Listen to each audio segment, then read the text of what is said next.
yabikoze mukoresha uko yari yarababwiye igihe nari munda ya mama abantu singibeho yanjye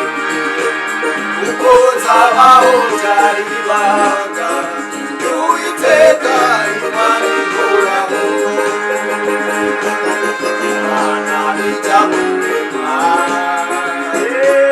nawe yabanje kubaza yabikoze mukoresha uko yari yarababwiye igihe nari munda ya mama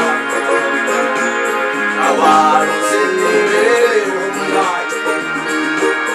uko nzabaho byari ibanga ry'Uwiteka Imana ihoraho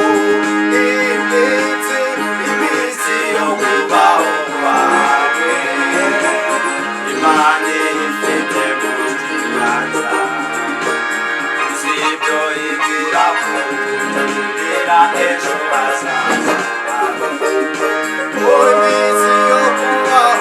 iminsi yo kubaho kwawe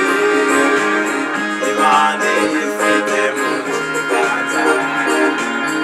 si ibyo igira kutugira ejo hazaza Imana